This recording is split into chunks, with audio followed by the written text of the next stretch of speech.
For decades, Elvis Presley's former bodyguard stayed quiet, carrying memories and experiences that only someone inside the king's inner circle could ever know. Then, years later, he finally spoke, confirming details that no one expected to hear. What he revealed shocked lifelong fans and left the world questioning what they thought they knew about Elvis. Join us as we explore the truth he finally decided to share.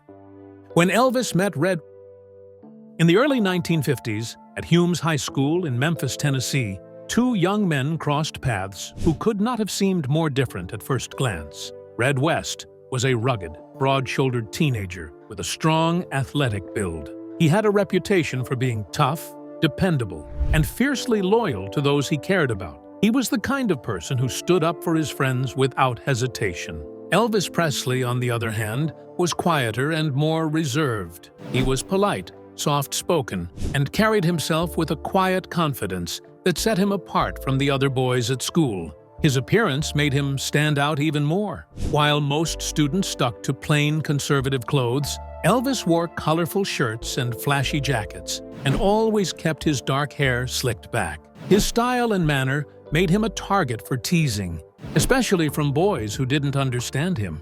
Red noticed the way people reacted to Elvis, but instead of joining in or ignoring him, he felt a sense of respect. Elvis wasn't trying to fit in. He was being himself, without apology. Red admired that confidence. Their first real interaction came one day when a group of students decided to push Elvis around and tried to intimidate him. Before things could get out of hand, Red stepped in. He made it clear that no one was going to mess with Elvis as long as he was around. That moment marked the start of something important. From then on, the two began to talk more and spend time together. They quickly realized they had a lot in common. Both came from modest, working-class families in Memphis. Neither of them had much money growing up, but they understood the value of loyalty and sticking by the people you care about. They shared an unspoken understanding of what it meant to work hard and look out for one another.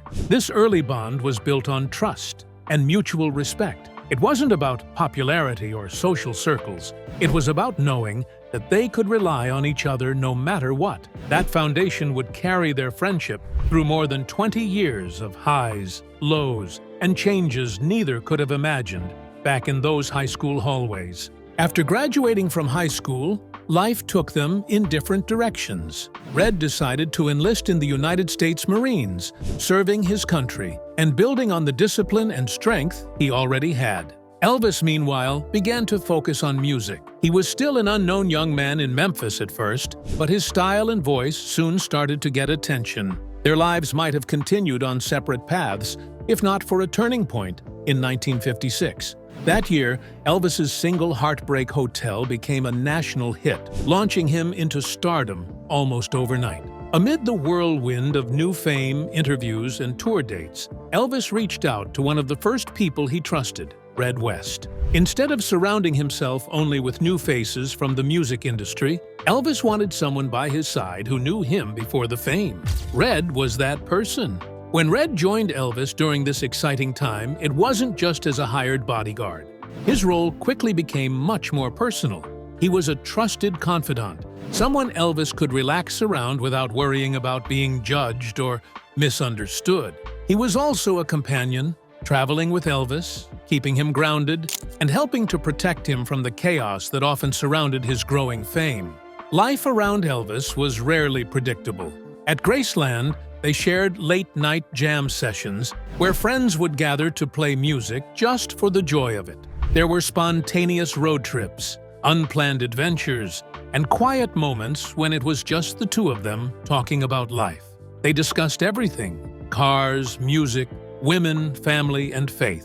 Their friendship was more like that of brothers than employer and employee. They had inside jokes that only they understood. They could be comfortable together without needing to fill the silence. Red could also speak to Elvis with honesty, even when it meant telling him something he didn't want to hear. In a world where many people around Elvis told him only what they thought he wanted to hear, this honesty made Red's presence even more valuable. Red had known Elvis as the shy, polite teenager who walked the halls of Humes High School, and he never forgot that side of him. Even as Elvis became one of the most famous entertainers in the world, Red continued to see him as the same young man he had defended all those years ago. This connection kept their friendship strong during the early years of Elvis's career. They had no way of knowing that the bond they formed in those high school days would be tested in ways they could not have imagined, especially as fame began to change everything around them. And soon, the life they had built together would turn into something far more complicated. The Memphis Mafia. As Elvis Presley's fame grew in the late 1950s and into the 1960s, his world became bigger, busier, and more demanding. To help him navigate this new life, he surrounded himself with a tight-knit group of people. This group became known as the Memphis Mafia. Despite the nickname, they weren't gangsters. They were a mix of close friends, family members, and trusted staff who worked to protect Elvis, keep him company, and make his life easier. Many of the members had known Elvis long before he was famous. They understood his background, his habits, and his personality. This made them different from typical employees. These were people who genuinely cared for him. Red West was one of the original members, having known Elvis since high school. Others included his cousins, Sonny West, and Billy Smith, and longtime friend Jerry Schilling. Over time, more people joined, but the original group was made up of those who had been there from the start. Being part of Elvis's inner circle meant living life in a very unusual way. The group operated on what they called Elvis time. There was no set daily schedule. Everything revolved around Elvis's mood, energy, and ideas. If Elvis was awake at 3 a.m. and wanted to watch movies, everyone stayed up and watched with him.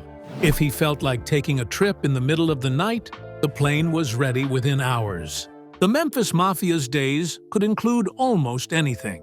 Sometimes Elvis would host all-night movie marathons at Graceland, with friends and staff packed into a private theater room. Other times, he would decide he wanted to eat something specific, like a peanut butter and banana sandwich, and they would fly to another city just to get it. There were spur-of-the-moment karate matches in the backyard. Since Elvis was passionate about martial arts, there were also gospel sing-alongs in the living room that could last until the sun came up. The members of the Memphis Mafia had to be ready for anything at any time. Their role went beyond being companions. They acted as bodyguards, making sure Elvis was safe from crowds or overly eager fans. They entertained him, keeping the atmosphere light and fun when possible. They also provided emotional support during stressful moments. The boundaries between work and friendship were blurry. These men were paid to be there, but most saw themselves as family. Red West's role in the group was unique. He often acted as a mediator between Elvis and fans, handling situations when people got too close or overstepped boundaries. When needed, he could step in as an enforcer, making sure everyone respected Elvis's space. He was also someone Elvis trusted to organize last-minute trips or make quick arrangements without fuss. Red's ability to stay calm and practical made him one of the most reliable people in Elvis's life.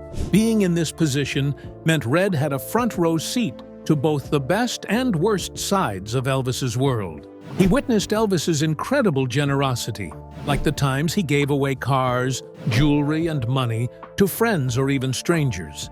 He saw the joy Elvis got from performing for people he cared about, even in private settings. Red also saw Elvis's playful side, his love of pranks, his sense of humor, and his excitement over simple pleasures. But as the years went on, Red also started to notice troubling changes. The Memphis Mafia, which had begun as a group of loyal friends and protectors, started to become something else. Instead of helping Elvis face reality, they were slowly shielding him from it. The constant agreement and lack of honest confrontation meant that unhealthy habits went unchecked. Many warning signs, changes in Elvis's health, his reliance on medication, and his unpredictable moods were brushed aside or ignored. This shift wasn't necessarily intentional.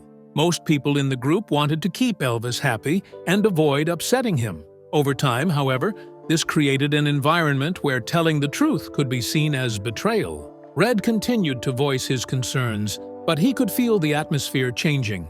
The brotherhood that once kept Elvis grounded was now more like a bubble, one that kept real problems out of sight until they became impossible to ignore. It was during these years that Red began to realize just how hard it would be to protect Elvis from the pressures closing in on him. And soon, those pressures were about to get much worse. The dark side emerges. 3. By the late 1960s and into the 1970s, Red West began to see changes in Elvis Presley that troubled him. They were small at first, easy to overlook for someone who didn't know Elvis well, but to Red, they were warning signs. Elvis sometimes moved more slowly than before, his steps less energetic. He forgot small details, names, or things he had just talked about. His moods could shift without warning, going from cheerful to withdrawn or irritated in a matter of minutes. These changes were subtle at first, but over time they became more noticeable. The root of the problem started innocently enough. Elvis had always struggled with sleeping well. Years of performing, constant travel, and the excitement of his career made it hard for him to unwind at night. He also dealt with headaches and a deep, constant pressure to always be on for his audience and the people around him.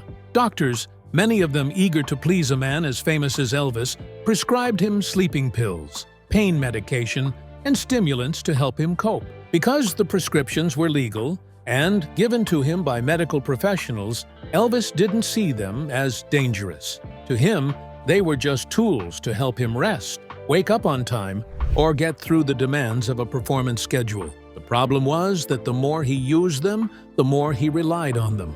Before long, the pills weren't just for medical needs. Elvis began using them as a way to escape. The demands of being Elvis Presley were relentless. Fans, business managers, concert promoters, and even friends always wanted something from him. The medication dulled the stress and numbed the constant pressure, but it also changed him in ways Red couldn't ignore. There were times when Elvis would start talking, and then, mid-sentence, his eyes would glaze over and his head would drop as he fell asleep. Other times, his speech would slur, or he would become frustrated and lash out in sudden bursts of anger, only to apologize moments later. The sharp, quick-witted man Red had known since high school now seemed tired and distracted much of the time. The changes weren't only physical. Elvis's personality began to shift. He grew suspicious, sometimes even of the people who had been by his side for decades. He worried that people were trying to steal from him, take advantage of him, or watch his every move. It wasn't unusual for him to order sudden security sweeps of Graceland, having the staff check the grounds for intruders or hidden threats. He would check locks himself, sometimes several times in one night. Even close friends could find themselves the target of his mistrust. This growing paranoia fed into another problem: his isolation. Even though he was almost never alone physically, Elvis began cutting himself off from the outside world. At Graceland, the curtains were almost always kept closed. Phone calls were screened, and few people outside his tight circle could reach him directly. More and more often, Elvis would spend long stretches of time in his bedroom, away from everyone. Sometimes he would stay there for days, lying in bed or watching television in silence. He rarely explained why, and over time, fewer people dared to ask. The man who once thrived on energy, crowds, and laughter was now pulling further inward. Part of what kept him trapped in this cycle was the pressure of his career. Elvis found it nearly impossible to say no. If a promoter wanted another tour, he agreed. If fans were promised a show, he gave it to them. No matter how tired or unwell he felt, he feared letting people down, whether it was his audience, his staff, or his family. That constant yes took a heavy toll on him both physically and emotionally. Red West tried to step in more than once. At first, he would bring up his concerns gently, encouraging Elvis to rest more, cut back on the medication, or slow his schedule. When that didn't work, he became more direct. He told Elvis plainly that the path he was on was dangerous. But these conversations rarely ended well. Elvis didn't like being confronted, especially about his health or his habits. Sometimes he would brush Red off, Other times, he would grow defensive or angry. Others in the Memphis Mafia also saw the warning signs, but most chose not to push the issue. In their world, challenging Elvis could mean being pushed out of his life completely. For many, it felt safer to stay quiet, keep him happy, and hope things would improve on their own. Red wasn't willing to stay silent, but even his voice was starting to be drowned out by the walls Elvis had built around himself. The man Red had once defended in a high school hallway was slipping away, replaced by someone caught between the demands of fame and the escape offered by medication. Elvis losing his grip. 4. As the years went on, Elvis Presley's behavior became more unpredictable. There were moments when it seemed he was trying to take control of his life, but the way he went about it was far from ordinary. Red West watched as Elvis began making impulsive decisions that left those around him scrambling to keep up.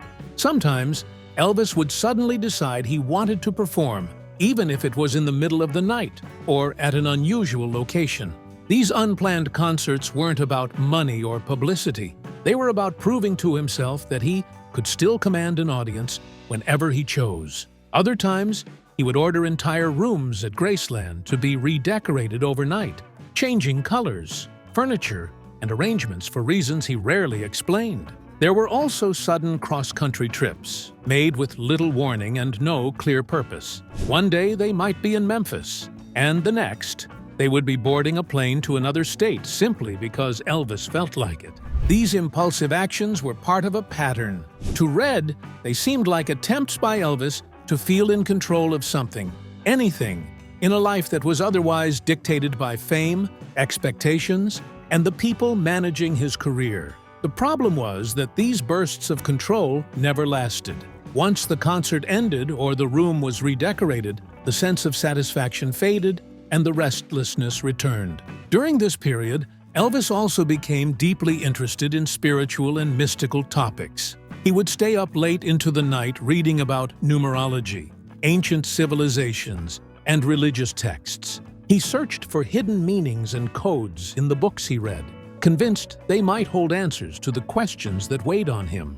He spoke to friends about destiny, fate, and the possibility of finding deeper peace through understanding spiritual truths. For Red, this was another sign that Elvis was looking for something bigger than himself, something that could explain his struggles and help him find purpose. But no matter how much Elvis read or studied, he never seemed to find the comfort he was searching for. The late-night reading sessions continued, but the answers remained out of reach. Through it all, Red still saw the same person he had met back in high school.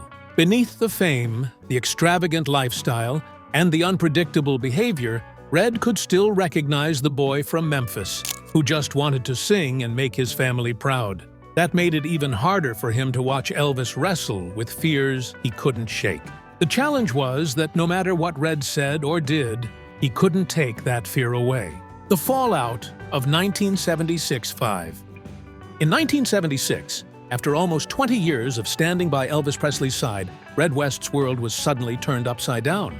Without warning, he was told he no longer had a place in Elvis's life or his inner circle. For a man whose daily existence had revolved around protecting, supporting, and being there for Elvis since their teenage years, it was a shock that cut deeply. The dismissal didn't even come directly from Elvis himself.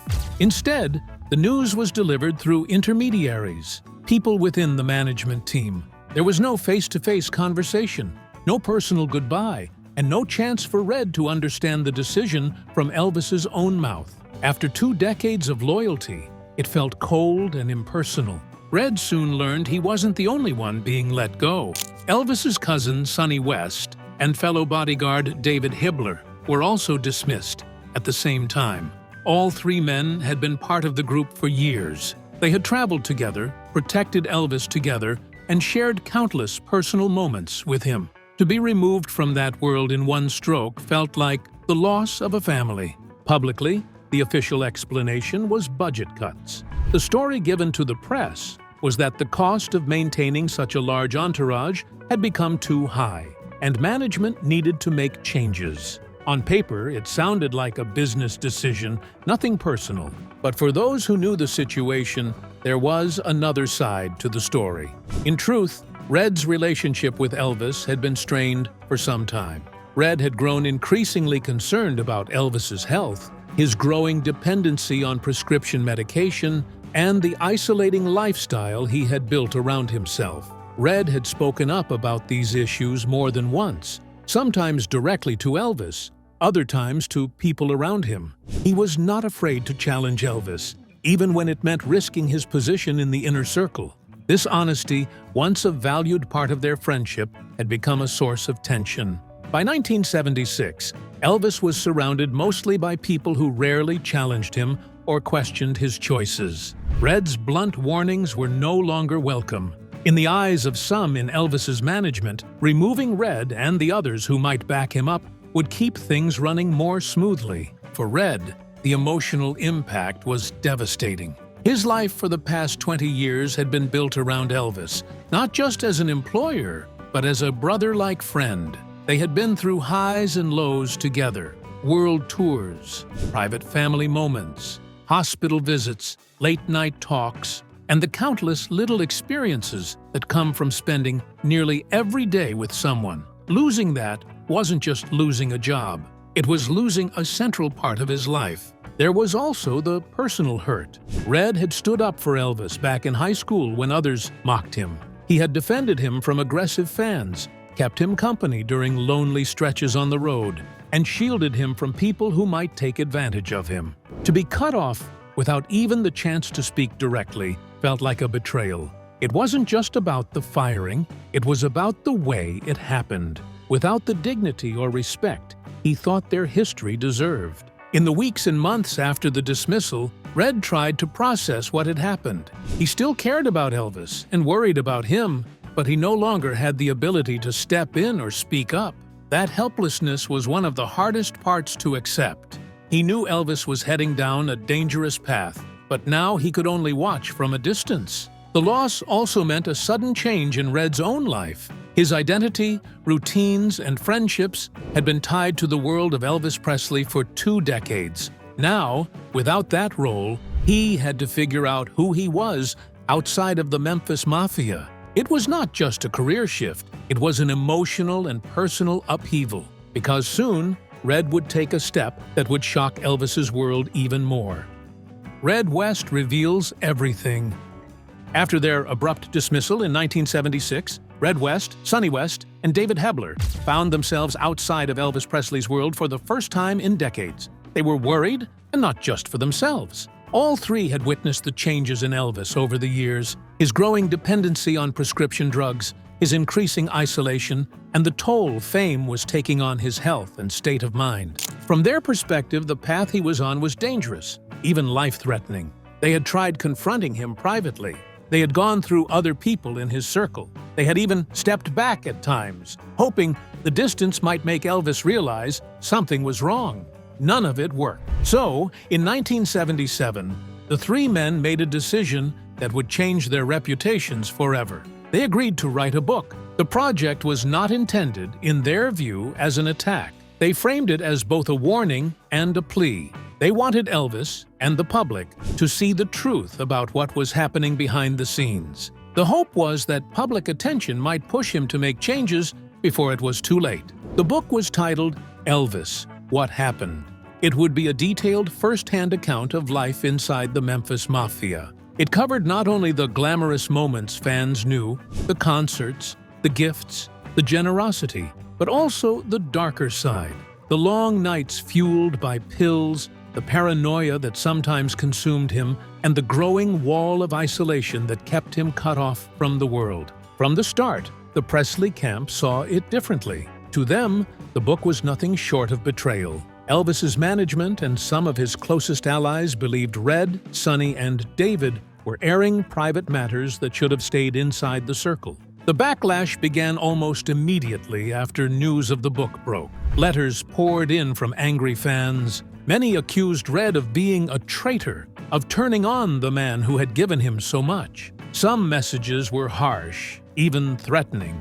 For fans who only saw Elvis as the smiling, charming performer on stage, the idea that someone so close to him would share such unflattering details felt unforgivable. Red defended himself publicly and privately.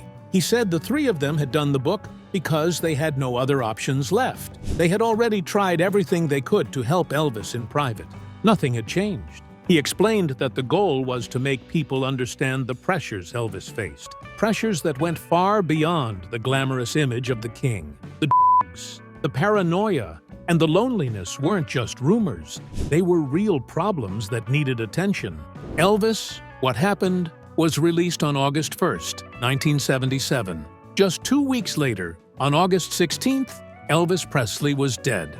The timing turned the book into a lightning rod for controversy. In the public's mind, the release and Elvis's death became linked, even though the manuscript had been completed months earlier. Some headlines framed it as a cruel attack in his final days, ignoring the fact that no one could have predicted his sudden passing. For fans still in shock from the loss, it was easier to see the book as an act of betrayal than as a desperate warning. For Red, the aftermath was brutal. His name, once tied to loyalty and brotherhood, became associated with one of the most talked-about tell-all books in music history. He insisted that his motives had been pure, that the goal had been to save Elvis's life, not to profit from his pain. But in the court of public opinion, especially in those raw months after Elvis's death, few were willing to believe him.